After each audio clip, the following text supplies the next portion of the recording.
ใจตาไว้ตัวกันหมดอ่ะเดี๋ยวกันจับเจ้า บอลนกแล้ว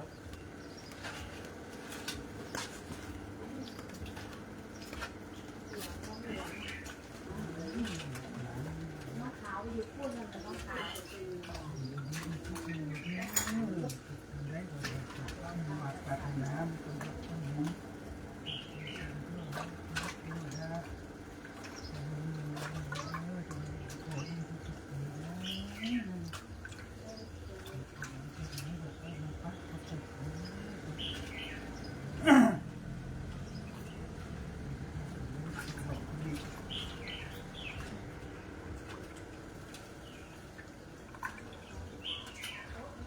แต่ว่าไปจับตองใส่บาตรแล้วก็หลดจับตองเมาหัวนะเมาหัวกับเมาจะมาที่ป่อคิดว่าไปจับตองกันบ่13ไปหาคนเท่าหลดมันเกิดคนเท่าอีกเหรออันก็ได้เมื่อเช้านี่ว่าตี 5ว่ะแม่ไปโทรมาเป็นไอ้โลดพี่โลด เดี๋ยวล้างเท้าไหม โลดโทรมา เอาโลด ไหวมาน้องจอยโทรมาหมด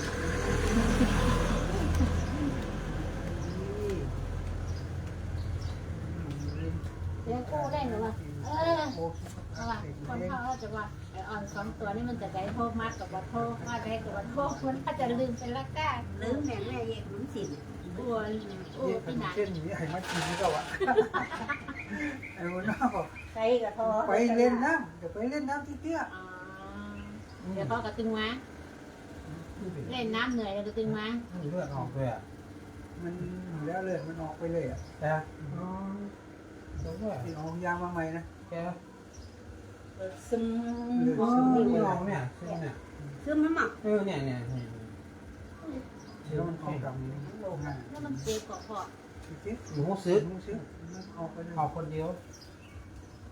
เอาเก็บนี่เก็บ เป็นอันของหม้อ นี่เราใส่น้ำมัน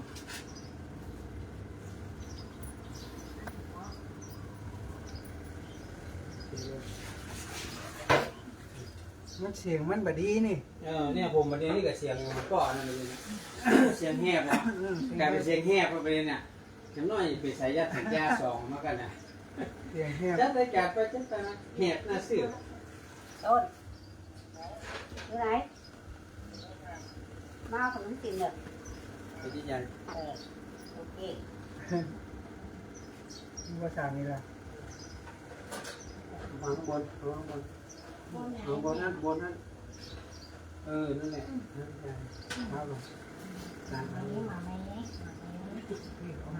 วันละโลกวันละโลกไม่ใส่นับต้นนับเข่าแล้ว นักมวยกะจะนักมวยกะประเด็นเนี่ยเท้าเลยเท้าเท้าพี่กินพี่เต๋อนอกเขาใช่ถึงเงินปิดคำนั่นน่ะ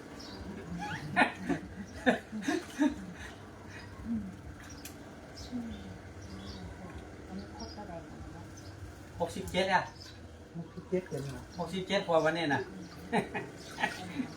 ปิ้นกับอุ้นแดงไงเนาะอุ้นแดง76อ่ะ เนี่ยมา65ไปไม่ตรง ไปง่ายเตี้ย จ้ะดูวันเนี้ย เขาต้องอยู่จนไอ้ถ้ำตายอ่ะ เขาถ้า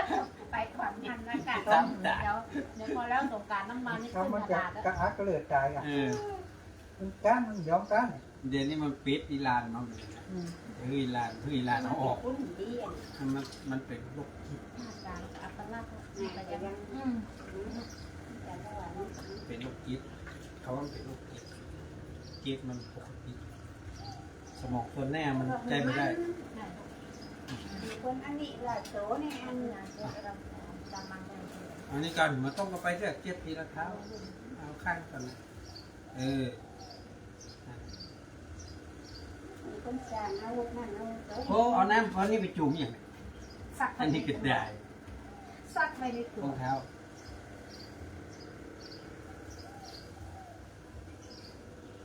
พอใจยันโคม ฉีด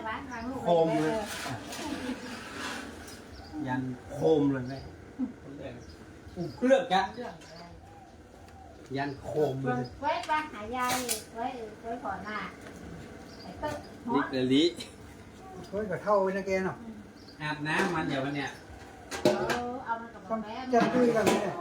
แปะมัน เอาไว้อะ ได้แปะมัน มันเอามาเมื่อยามน้อยเนาะ แม่น มันก็เลยคือมันคงใหญ่ไปติ๊กๆอ่ะ ควันขนาดเดียวแม่โย่มแปะ อันนั้นยกก็ไม่ได้ว่าแขนเจ็บเอาว่าไปยกไม้กลางแล้วก็จะ เพราะว่ามันไปเคล็ดหน่อยฮะ กองแหละ มันก็นี่ตะไดแม่มันน้อยเดียว ซ้ำมันยกไม้กลางอันใหญ่ ไม่กำไงมันยาวอ่ะไงเต้าได้มันยาว แล้วไปสองคนนะ ไปสองคนนะกะเดี๋ยวเอาเก้าอี้นั่นนี่ ในบ้านจ้ะ พูด พ่อกับแม่นั่งบนนั่นเดียวกัน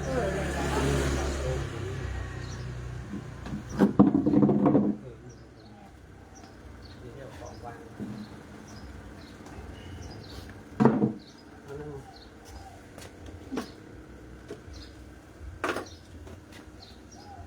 ยกมาจับ เร็ว เดี๋ยวได้ใช้ข้างนี้นะ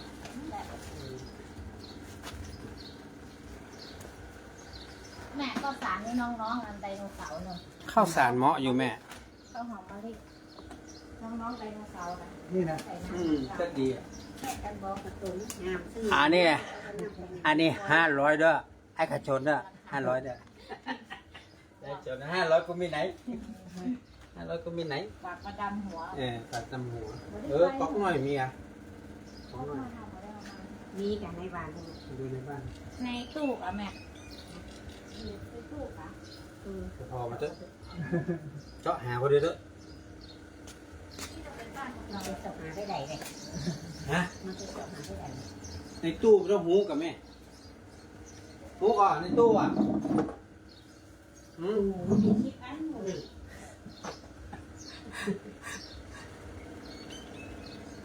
ส่วนแม่ไม่ใหญ่เนี่ยทั้งคน แล้วต้นนั้นอยู่ไหนไปเลยนะ ผมสร้างอยู่ อ๋อเอาไปเล่นแถวบ่อสร้างอ่ะ เล่นแต่ว่าไปหาปูน มาเล่นนี่อยู่บ่อสร้าง เล่นเอาร้อนเล่นน้ำมาอ่ะอ๋อไปหาละปูนมุ่น แต่ว่าไอ้ตัวน้อยแว่นตาไม่หายว่ะ เออ เอ้ย หายได้อ่ะ โอ้เล่นน้ำกันนะก็ จ้า ไม่ห้ากันมาก ตู้ปัสซีกัน2 วันซื้อเลยซื้อวันที่15เนี่ยกดที่1 ในดูเววันว่ะ แกว่าอยู่วัดเวรุวัน10 วันเนี่ยแล้วจะไปอยู่วัดคุณถูกที่เสือ5 วัน อ๋อยูทูบที่เสือว่ะ แต่ปีกับปิ๊กมาซื้อที่วัดเวรุวันเขาบอกว่าตัวนั้นถวายเงินถวายนี่ก็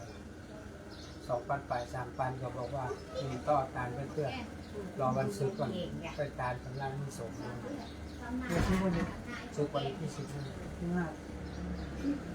15มันเจ้าเลยสุด โอเคไปชะท้าวัดตุ้งที่เสือ แม่นแม่น ไอ้ ไป ท่านประสิทธิ์ท่าประสิทธิ์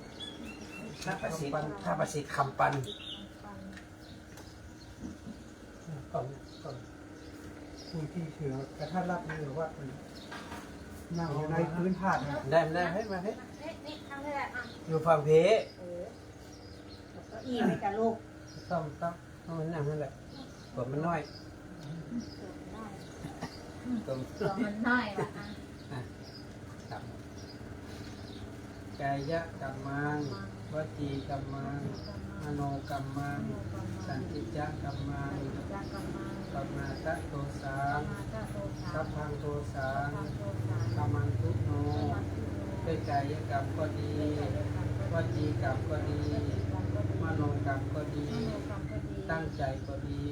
ก็ได้ตั้งใจก็ดีเพื่อความประมาทพลาดพลั้งที่ลูกหลานทุกคน ได้กระท ได้กระท ำต่อพ่อและแม่ ำต่อพ่อและแม่ ขอให้พ่อกับแม่ ขอให้พ่อกับ จงยกโทษ จงยกโท เพื่อ ษ อโหสิกรรม ให้อโหสิกรรม แก่ลูกหลานทุกค แก่ น ลูกหลานทุกคน ตั้งนี้ต่อไป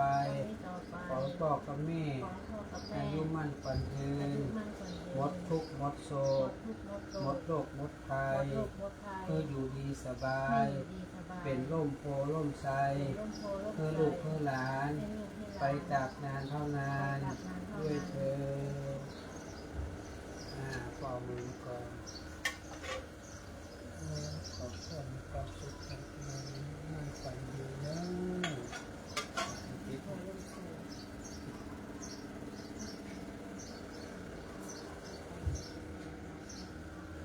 ของพ่อครับ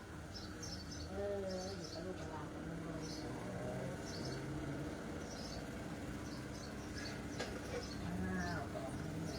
หมดทุกข์หมดโศกหมดโรคหมดภัยทั้ง เจ็บไป มีสบายมั่นขวัญยืนอยู่เป็นร่มโพร่มไทรลูกเพื่อหลานอายุนานนะ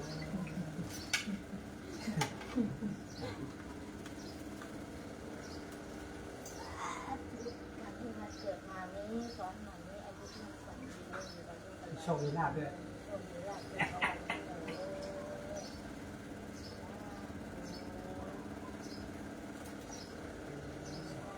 ถูก ทางนี้นะ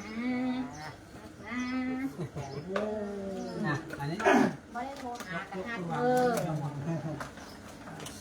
คนใจนะก่อนก่อนก่อนพักไประวังจะมีสติเก่าก็ลงไปแล้วนี่ไม่เกี่ยวของระวังแต่เป็นน้องลูกทั้งสองก็ยังบละยังไม่ได้สมองของควายก็ตอบลงไม่พิจารณาอาหารถึงมาคารวะพ่อกับแม่ได้รับไว้แล้วหลังจากนี้ต่อไปขอมีแต่อายุมั่นคงยืนชีวิตนั้นที่ดูแต่จะทำบุญถึงใจพ่อแม่ก็ขอเอาไปสิ่งที่ทั้งสองต้องมีที่สองต้องมีชุกอีกสิ่งใดก็ขอมีสุขความมุ่งมั่นปรารถนาจะเดินทางไปไหนมาไหนจะพบเจอใคร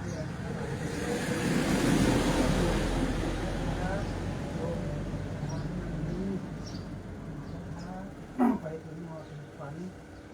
ถึงที่ลูกคิดนี้แล้วขอที่ลูกทำต่อไปเกิดเป็นมีฝันของศรัทธาญาติโยมเป็นมีหักติดใจของผมพี่น้องญาติพี่น้องทั้งหลายขอก็แม่ก็นึกถึงเสมอยังคิดนี้ว่าลูกทั้งสองของลูกคือใจของพ่อก็แม่คือลูกคนหนึ่งไม่คิดถึงสัญญาพ่อแม่คิดหรือว่าทำสัญญาลงเกินลงทำก็ขอมีใจในที่ทำให้พ่อกับแม่คือเลยจะทำทำดีไปแต่จะนี่จะไปขอลูกอยู่ดีมีทุกข์มีหน้าที่สุดท้ายที่เราที่ได้ไม่ได้มาเป็นฝากเพื่อจะให้ทำงาน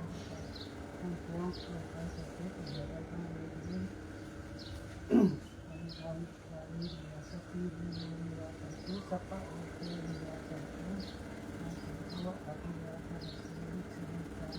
พุทธาปัจจัยที่เราจับตาเราทำงานเราทำที่อายุวันเดือนทุกของ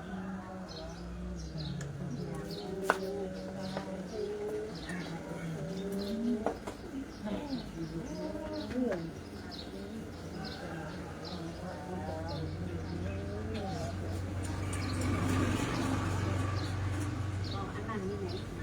มีตัวลงเอาหา ตอนนี้เปิดหาเ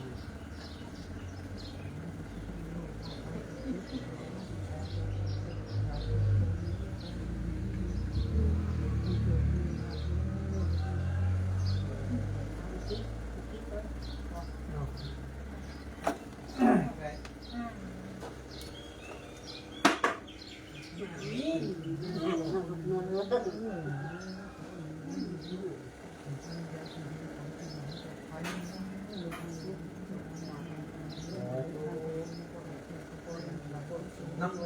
ะ กอด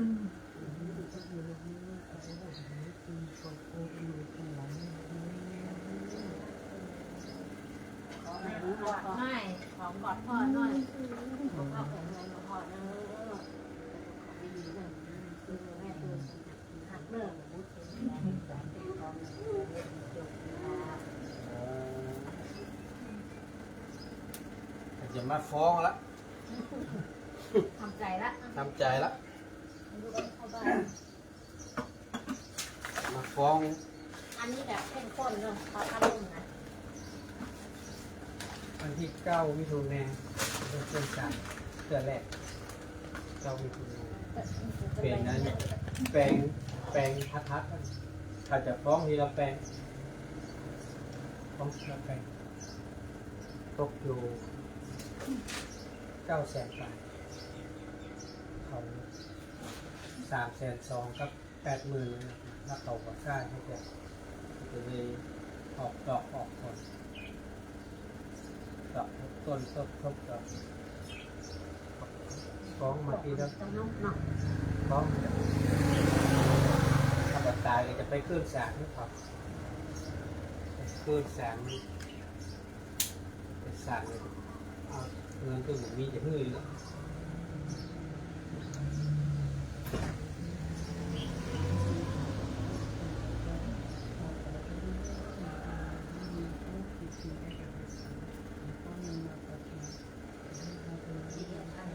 ขนมเนี่ย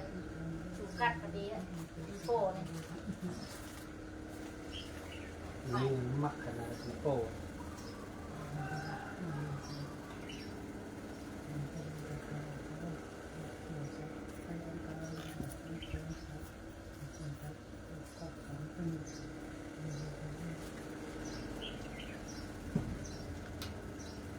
มันไปจ่องต้องเงียบเงียบชุดติ้ง นอนนี่เงียบเลยนะ ถ้าดูลุงเนี่ย ผมเจอก็ลงไปฮับตาม ทำไม ก็ลงแหวนฮับตามเพราะว่าเจอ โอ้เจ็บเหมือนลำปะกันเอาไปนะแก ไป ก็ ฮับมันเข้าในแกไปฮับตามที่หนึ่งปุ๊บไปเลยไปจังหลับปูนแล้วกันถามก็ลงมาดูว่าถามที่เจ้าเขาไปฮับตามครับงานเยอะรอยหรือมันก็งานที่อยู่แล้วงานในฝึกสวดพิโภคปิด26 เมษายนที่เลี้ยงไง เจ้าไปนี่กันเจ้าไป ยังใหม่ละปูนแม่ฮ่องสอน โครงการของคุณ โครงการของภาค7 ของมันเลย ไม่แม่นมากเลยนะ ตอนนี้แหละ ปอปอนเด็ด พอเน็ตวะ ปอนเด็ดก่อนดีไซน์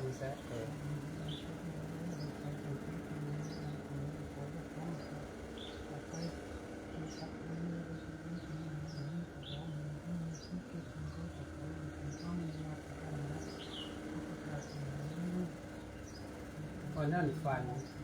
มากันญาติพี่น้องมากันเยอะเต็มไปหมดเลยว่ะ มาไหน บ้านในหมองนะชื่อเขาแถวใช้ตะปูประการจนแม่หมดว่ะ มันมาไหน แม่หมดก็มาหาที่บ้านที่ไหนหมองผม หวานละ ฝันนะก็เลยวันนี้ก็เลยรู้สึกใจว่าค่อยดีเป็นห่วงกระเซ มีใช้ประกัน ไปนู่น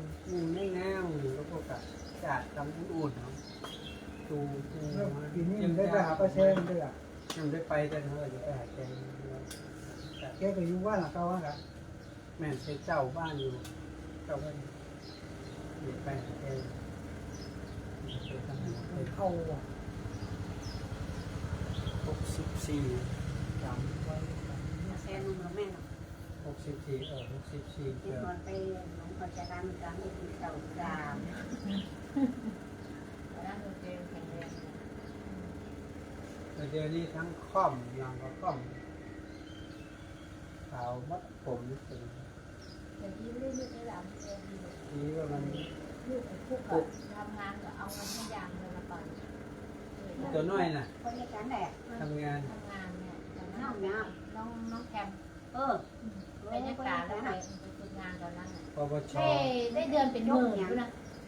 มันเรียนปวชแม่แล้วไปฝึกงาน ปปชเขาเหมือนมวย ได้เดือนเป็นหมื่นด้วยนะให้ญาติ ไปทำงานอยู่ที่อัน KFC KFC ที่ตรงไอ้เจ้าแม่กวนอิมนะบอก ให้ญาติผู้เดือนผู้เดือน ปตท มันก็คือทุกอย่างเดือนละพันพวกเดือน3,000 ปีนึงแล้วเนาะ ได้เดือนละ4,000ถ้าเขาแบบนี้เราไปดู ไปฝากไว้ก่อนนะแม่เราฝากไว้ก่อนถ้าบอกมีจะไปเบิกเนาะ ยังต้องลิ้นว่าอะไรเขาก็ดีใจ ฝากไว้ก่อนเมื่อ เดือนแรกนะประมาณนี้500ต้นต้นปูมันมาขอปั้น กำให้อ่ะ กำไรคืนเดียวแบบไรกำไรขึ้น500 ดอกออก และ ดอกออก แม่ก็ดูไป พ้นทำใจนะทำใจวันนี้มาตามหัวคนเฒ่าที่ดอนปีนนะครับ ตรวจมาแฮปปี้เบิร์ a เดย์คุณแม่เพนพจน์อายุ 67 ขวบวันนี้ครับ ที่อยากโอ้นุกิดเสือสาดมันเต็มแล้วเขาจะมีอธิบาย แล้วก็มาตามหัวมาเป็นประเพณีครับทุกปีช่วงสงกรานต์ผมก็จะมาล้างเท้าให้พ่อแม่บุญธรรม เหมือนที่เคยทำไว้สมัยเมื่อแม่ยังอยู่แม่อุ้ยนางยังอยู่ก็ทำแบบนี้ไปที่เชียงดาวก็จะไปล้างเท้าให้เพื่อนครับแล้วก็ไปดำหัวเพื่อนในช่วงสงกรานต์อันนี้เพื่อนเสียไปแล้วมันมีภัยแล้วก็มาหาคนเฒ่าที่นับถือครับพ่อกับแม่บุญธรรมที่บ้านดอนปีนสันกำแพงบุญมาฝากทุกท่านนะครับ